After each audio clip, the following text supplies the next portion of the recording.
The government says it's tightening legislation around fronting within broad-based black economic empowerment. Some companies are putting black employees as stakeholders, sometimes without their knowledge, in order to get higher BEE rankings. The Trade and Industry Department and the BBBEE Commissioner are hosting a conference in Midrand, Johannesburg. Liabo Setho spoke to Deputy Minister of Trade and Industry, Mzwandile Masina. He says there were good intentions in 2003 when the BBBEE was enacted, but the private sector undermined its purpose. Sector, they took advantage, they misinterpreted the act and did all sorts of things which in the main marginalize our people. In 2013 we had to now close some of the loopholes in the act to make sure that we are able to running a very tight legislation that is holding people to account, especially when things are not happening properly. I'm happy to say that we have been able now, through the new amendments, to criminalize the fronting. And that is one first step that is critical in terms of ensuring that we are really ensuring that those that must play the part, they make contribution in as far as that work is concerned. Just so that everyone understands, define for us what fronting is. If someone is working at a company today and they suspect that, I could be a part of a fronting syndicate here, how would they know that they indeed are? Well, it manifests itself in a manner of ways. There are those companies at the point of applying for, say, government contracts. They just bring any other person without putting them into the shareholder certificate. They write them as part of the shareholding. And at a time when once the tender has been won, what we've seen, many companies, they then revert to the legal standing of their enterprises, making those that where they have created expectations, making it so difficult for them. It becomes a long legal route which many of our people never get to afford because the legal costs in South Africa are very, very high. And many of them end up exiting the deal, but yet the basis in which these big companies are winning these tenders is because they've complied with some of the legislation, including issues of BBBEE.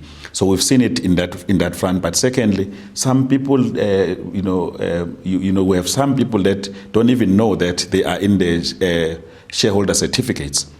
They're just mere workers who, for this reason or the other, they find themselves having been part of the deal and that they don't know.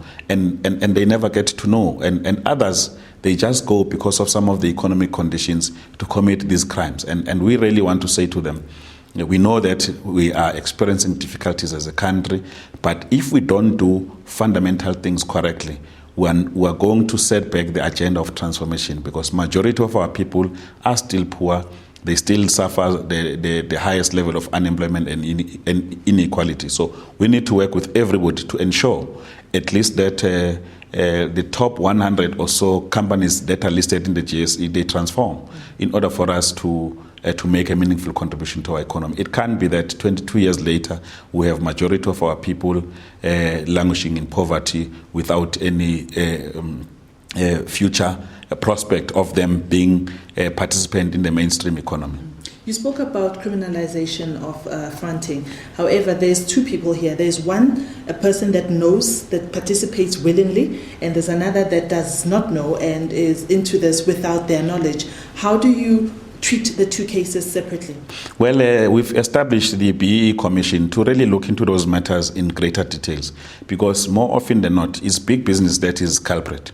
So they will be looking into those. But also, if you are found as an individual that you participated willingly and there was no economic interest, and I'm sure you'll have to answer to the relevant courts as to what was your intention because you will have deceived the state in a way. So we really we are going to be looking into both sides of the same of the issue to ensure that we stop our people from just willingly participating, but also if they are victims of the circumstances, we protect them through this legislation that has been amended. What do you make of economic transformation as a whole in South Africa? Do you think we're making progress?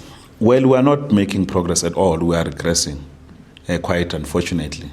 And, until we have the majority of our people participating in the mainstream economy, we are not making any headways. What we've seen, basically, we've seen a number of transactions where individuals or companies get to participate, and at the point of selling, they sell back to those that were owning the means of productions, reversing the gains. Now, secondly, if you look at the management, both either top management or senior management level, about 70% of the senior managers in the private sector are white. And yet we have a number of qualified black people who could be taking up those positions. At the level of CEOs, for instance, we've regressed from 15% of the 40 listed companies to about 10%. So these are some of the challenges that we're confronting at all levels of ownership, management, and control of these enterprises. That's the Deputy Minister of Trade and Industry, Mzwandile Masina, speaking to our reporter, Liabo Setho.